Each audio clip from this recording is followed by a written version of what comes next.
Hello everybody, happy Monday, and I got to admit that's a bit of a lie. I'm not entirely happy. I spent the vast majority of yesterday trying to upload a quality HD video for you guys to show you, well, what's growing on in my garden. You know, Sunday stuff. And somewhere between my camera, my computer, and YouTube, things got really fluffed up, and 3 attempts to upload later, it's not going to happen. Tried to even play it through my regular media player on my computer this morning. Won't even play there. So, as ridiculous as this is, we are going to watch yesterday's clips over my shoulder, on my camera, on my desktop here, to kind of show you what I was trying to show you yesterday. And I'm sorry, but there will be no HD until I come up with about $3 grand to upgrade all of my hardware in this little system. I'm sorry, I tried. It ain't worth it. Let's take a look at yesterday's video. Alright, so here we go with the strangest video I have ever presented to you guys. I apologize, but I just am not going through this again. Here we go. Hello everybody, and welcome back for the Sunday look at everything that's growing on. Blah, blah, blah, blah. Unedited. Hello uncut. Everybody, and welcome back for the traditional Sunday look at everything that's growing on here around the yard, gardens, and etc.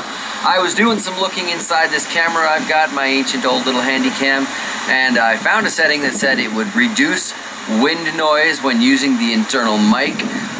I turned that on, obviously, and hopefully it will make a difference in today's video, because it is a blustery, gusting kind of day. I got leaves falling on me as it is.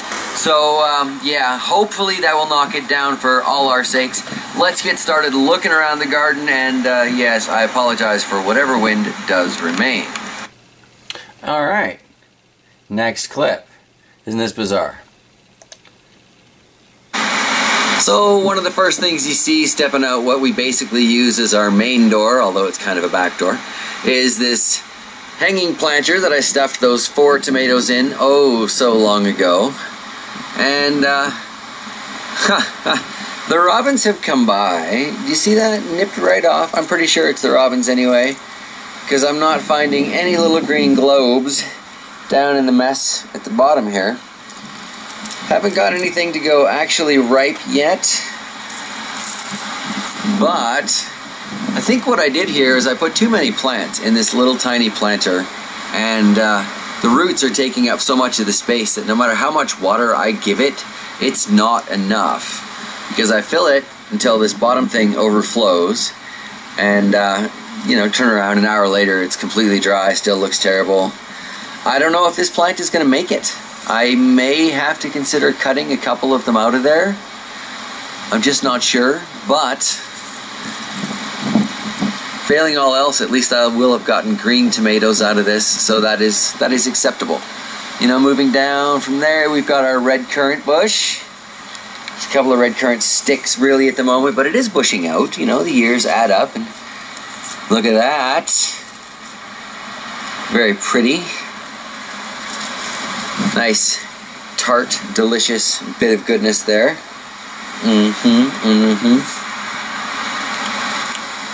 Oh, yeah. Those are so tart. It's a very interesting flavor. Red currants, I'm very glad it's taken to this climate. Seems to be doing well. Every year this gets a little bit bigger for us. So that is delightful. In fact, that's so delightful, I'm taking another one. Alright. I will admit, you know, the image quality is definitely, well, it's definitely better. At least it is viewing it on my computer here. No idea how this is going to work out, you know, being filmed back in that lower quality here on the camera, but I sure hope you guys are still with me in this weird sort of video slideshow update. This is weird. So I guess from there we'll bounce over to the gooseberries for a couple of reasons. Similar little, you know, berry shape, and they're both $4 permaculture purchases. End of season, suffered for a long time, and yet look at them grow now. This gooseberry has got a lot more on it than last year, so that is good. Still waiting for them to get to some sort of a nice reddish purple color, and hopefully the birds will give us the opportunity to enjoy a few of these. But also, it's one of the smaller ones, so if I really didn't want to share next year, I could probably put something, you know, net-like over this once the bees have done their work. Get a lot more berries that way.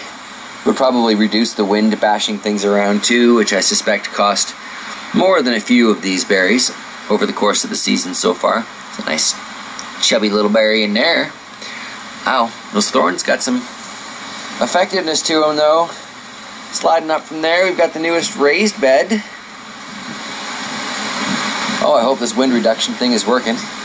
Finally dumped out a couple of those peppers from out front, so I just tossed a little bit of the soil into the middle here. Wind will push it around. As we get rain, it'll fill in some of those cracks that are forming. Beans, though, look like they're popping up nicely along the back. Couple more of them coming up. Still not seeing any peas sprouting up here. But the peas that are planted with the corn seem to be sprouting up. We'll take a look at those in a minute. And they are definitely, well, they're pretty happy. You'll see, though. This tomato's probably the nicest one in the mound here. But the two end tomatoes, as I've said before, that one there and that one there, were individually in cups, and all these ones that were, I should say, in the middle, were stuffed into a single styrofoam cup. So the fact that they've even lived, to me, is kind of impressive. And the fact that they have definitely grown is even more so. So this whole dirt on lawn clippings, on twigs thing, there might be something to that. And when we do get to larger properties, I may build a whole bunch of these with my initial tree chopping efforts and just kind of work from there as my base for my regular gardening adventures, you know? Like, not for the greenhouse stuff, but for regular outdoor stuff. Ah! See, now, next clip. This is just weird, you know? It's just weird. Ah, Troll's Garden. I guess that brings us to Troll's Garden, which we're going to take a look at on Tuesday, so I'll just be brief here today. You can see the mouse melon, definitely doing well. Get my shadow out of there. It was a short clip, what can I say? Next clip. We can see lots of little tiny flowers forming on there. I see probably half a dozen or more little tiny cucamelons forming on there, so that is fantastic. The mint container there, it's nice. One thing that's not so great is those little white cabbage moths have finally started Swiss cheesing up my cabbages, and that's not cool. The heat wave we've been having has not been good for the coffee can peppers. Dahi Lemon Drop's doing alright, I guess. This poor Sugar Rush Cream got knocked over in the wind last night, dumped out all the nutrients it did have, so it got just a rainwater top up at the base there. But yeah, brief look at Troll's Garden, because as I said, we'll be looking at it a little more closely on Tuesday. Here we've got the little pepper patch. These guys have kind of been enjoying the heat. You can almost watch some of these pepper pods get a little bit larger, like on this Sugar Rush. This is the peach, I think. I swear every day those are getting a little bit bigger. Wouldn't mind seeing a few more of them pop onto this thing, but it is happening. And you know, there's another flower there that's ready to go. I bet you if we pull that off. Yepers. There's that little stem that says Pepper Bomb. And there's more flowers on the top and more flowers on the side, so it will produce for me. It's just waiting. Oh, the waiting. Going down to the end there. Oh, the Sugar Rush Red's got a nice flower in the middle of it there. Kind of excited, kind of terrified, waiting on that Ahi Pennick. What time will tell on that puppy? Yeah, that Ahi Pennick's going to be quite interesting. We'll see here, scroll on down, next clip.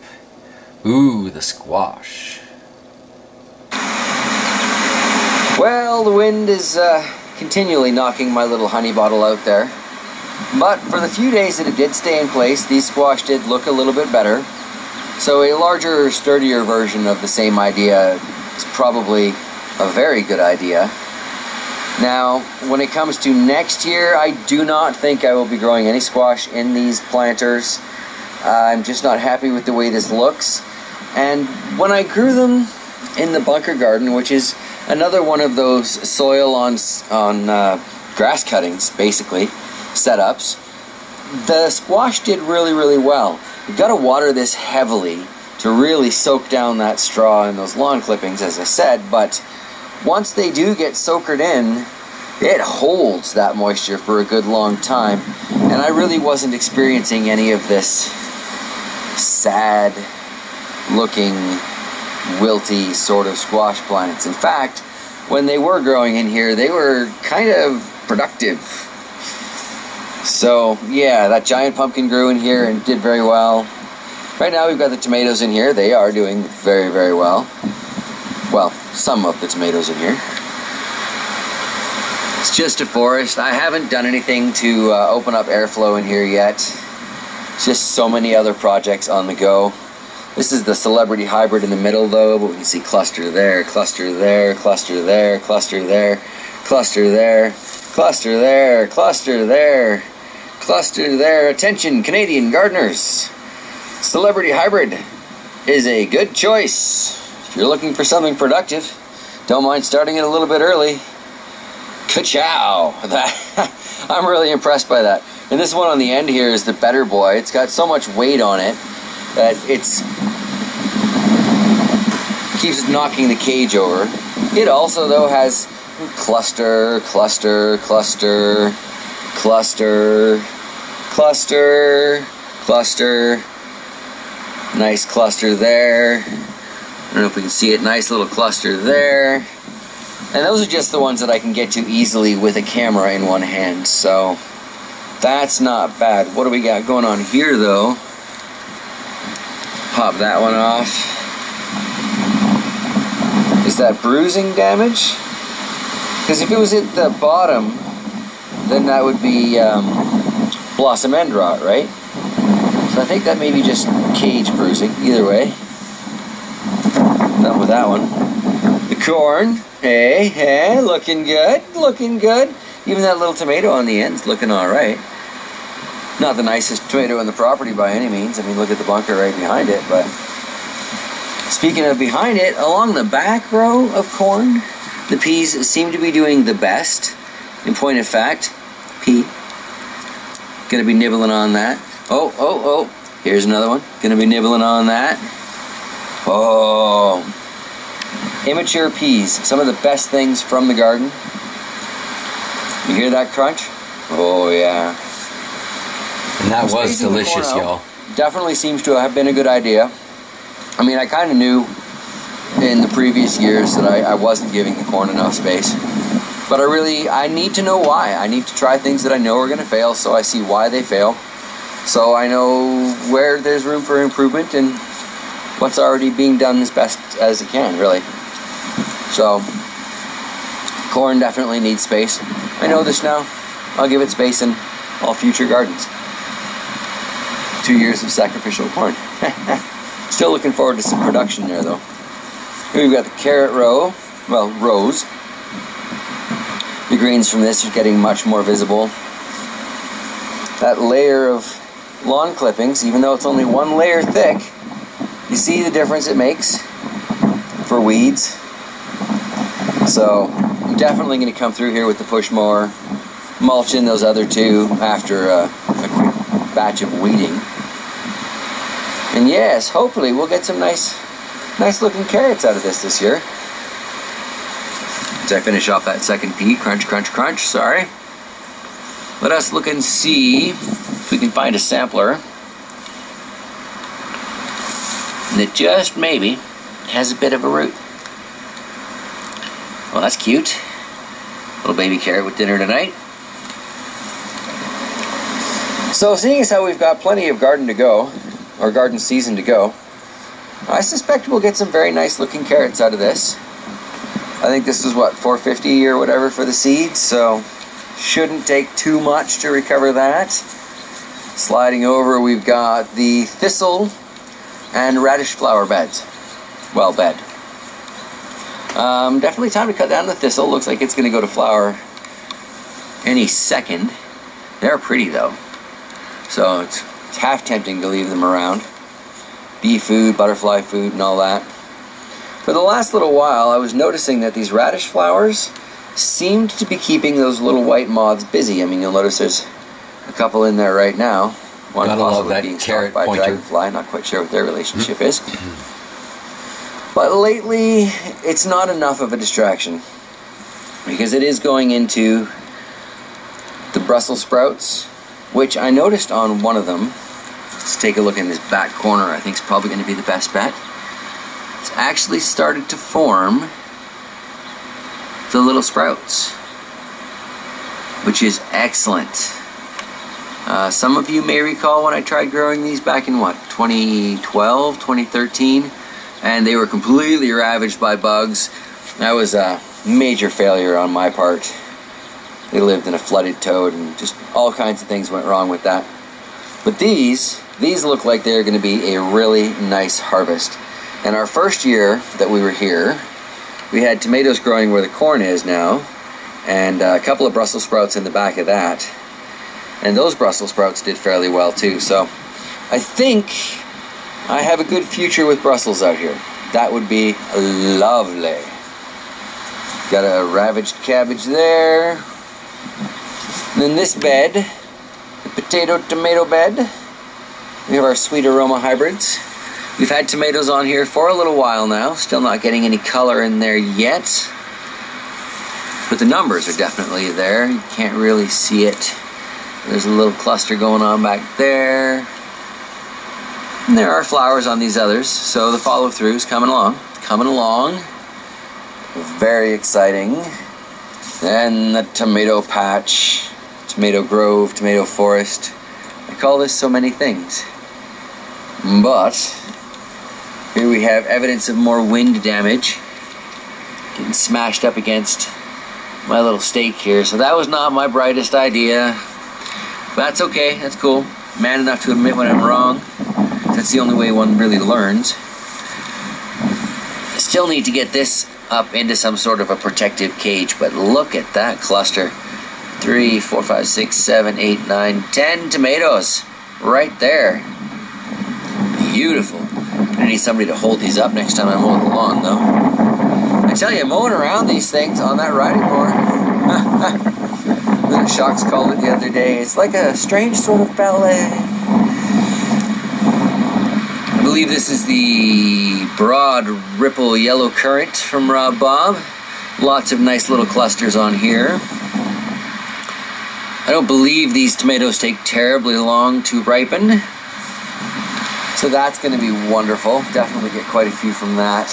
We've got Sweet 100s here. Haha. Just busting out all over the place. Look at that cluster. Holy, 1, 2, 3, 4, 5, 6, 7, 8 right there. 9 if you count that, which I kind of don't. It's got to be half a dozen clusters on that one plant. That is a nice, productive cherry tomato. Really can't argue with that. We've got another one of them right beside it here. Again, we can see large numbers on the clusters. Let's take a look at this one here. That's a beauty of an example.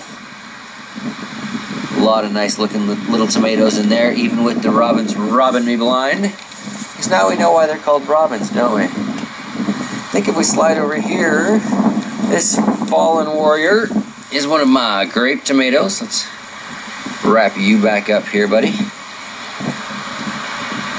Need to get some strips of bed sheet or something so I can loosely tie them up. We've got some nice clusters on this grape as well. Too bad the actual grapes didn't quite survive, but at least I got grape tomatoes, so I'll take that. Let's see, another couple ones we can look at here along the way. I'd like to get to the unpronounceable one. I believe this is another grape tomato. We don't have actual fruit forming on it yet. Oh, yeah, yep, we do. Way down at the bottom there. So even that one's beginning. Fantastic, fantastic. So yes, let us check the unpronounceable tomato here, where the flower clusters seem to really be spreading out. And we can see a a few tops that were definitely taken off by something. Now looking at a couple of Charles Pease updates, it looks like what he calls a hornworm, but I've never seen anything like that here. I was really hoping this week we would see the start of an actual, tomato. Now there we see a flower that is definitely ready. Doesn't want to pull off as nicely as a pepper flower would though, and I don't want to break it, so we're just going to let that be. Looking at some of these lemon boys, they got transplanted out. The flowers on that one. Some of them have grown particularly well. I'm not selling that one for $9.99. That was the price of the flowers initially sold in the bucket. But yeah, some of these have done really well. I have been quite bad about watering, so they probably could have done better. But even still, that's not bad, because ultimately I need tomatoes that can survive, well, how I garden. And I know how I garden, which is why I like aquaponics, because it's less for me to forget. Somehow I can remember to feed fish, but I don't seem to remember to water the plants. Oh, look at the indigo rose. So beautiful, so purple. Oh, yeah. And we got the larger one behind it here. If the wind kicks up, hopefully I'm blocking most of that. Look at that, eh? Beautiful tomato plant right there. Wow. Yes, the indigo rose is a rather nice looking plant. Kind of a long clip, that one. But it's the Sunday video, you know. Some of these things, they're long clips. This one's just over a minute. I don't even remember what this one is. Now, before we step into the front yard and wrap up what's growing on outside, I wanted to bring you to the back where I've got those Egyptian or walking onions. Because I noticed this year just how pretty, and hopefully the camera's giving them justice, doing them justice, just how pretty the little flowers are that form into my little pearl onion sets. There you can see the beginnings of those. Those things are so delightful when roasted whole. Oh my goodness. Yeah, I stopped weeding this patch this year though because I think I was killing onions. Next year I'll be more on top of it from the word go.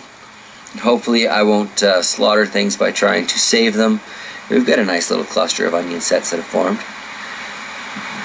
What we were doing though when we first got here is I was pulling these suckers out by the base because onion, right? And I was always disappointed by how small those were, and they were kind of, well, watery and not terribly flavorful.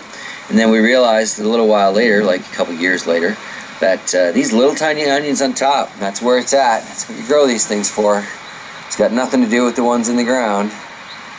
Apparently it takes a couple years for them to start producing those bulbs on top, but good things are worth waiting for. Next clip. On that note, you've waited quite patiently long enough. Let's go take a look at the peppers out front, which are, well, basically they're my beauties this year. It's a very uneven lawn, bouncing up a little bit. I do apologize for that, so we'll just get up there without any further ado. That's what I get for hovering over the clip. I'm not used to this style, what can I say? Stop and check the zucchini along the way. That one's doing nice. That one's getting kind of weird, but its flower fell off. Its flower fell off, like I was saying. Seems like this end is still growing, but that end not so much. Should probably just nip that one off. You see this one died off. See the one in the center died off.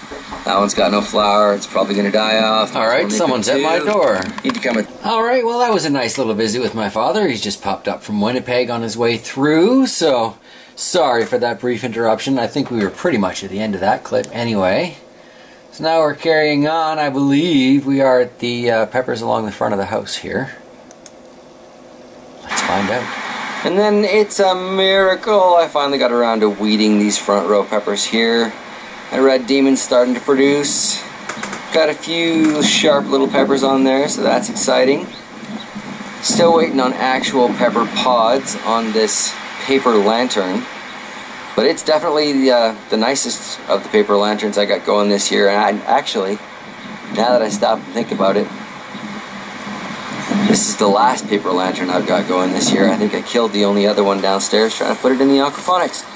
But really, I killed it with neglect long before that. So, in all fairness, the aquaponics is not to blame.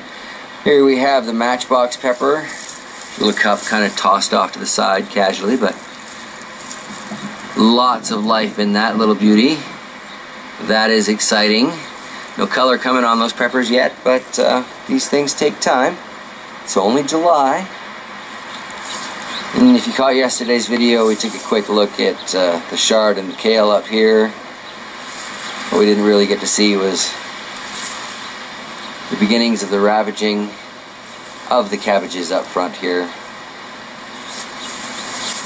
So really, I've tried to dodge it, but the lesson with cabbages and kale and all of my brassicas is I need to make a screenhouse. Not a greenhouse, a screenhouse. And I'll grow them in there. Still thinking that's a good idea. Clickety-clack as the dog goes through. Find a spot, dude. Here we've got the yellow scorpion from last year. I pulled some of its companion weeds out. And would you believe this little thing has the beginning of... Focus. Drain! Has the beginning of a flower ball in there. How is this even alive, let alone producing a flower? Crazy. Crazy. We've got the 2016 Sand Dollar. Got some flower starts going on in there. We shall see. Oh, definite flower starts in there. My money's on the soil seedlings out back, though, producing before this one does. Ah, those trains. Gotta love the trains. Which brings us to the Yahi Calabaza. Another freshly finished flower, brand new baby pepper bum there.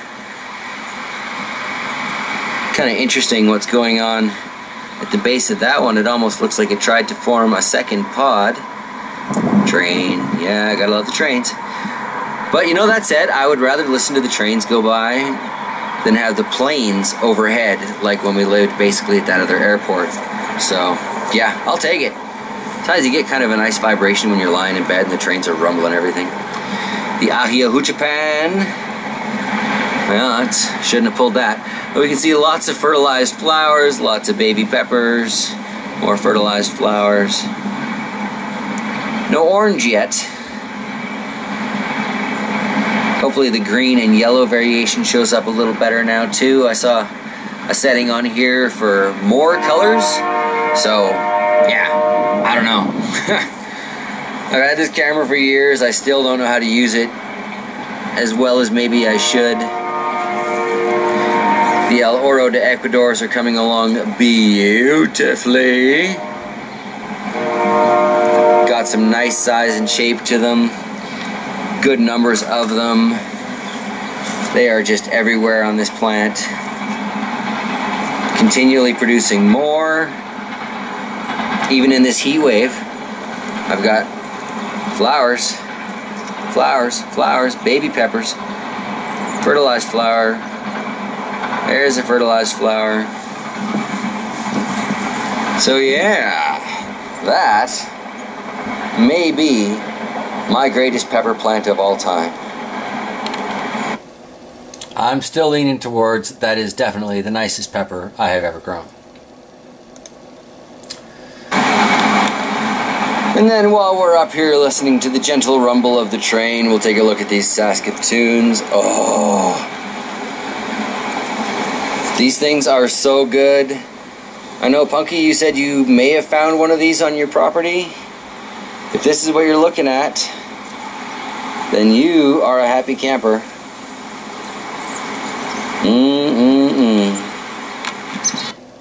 And closing clip.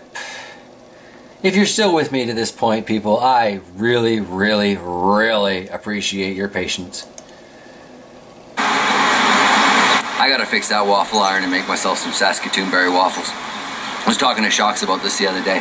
Saskatoon berries are my favorite, like, purpley blueberry. And blueberry waffles are my favorite waffles, so I'm thinking I desperately need to try a Saskatoon berry waffle. Maybe some Saskatoon berry sauce, a little spice in there. Oh yeah.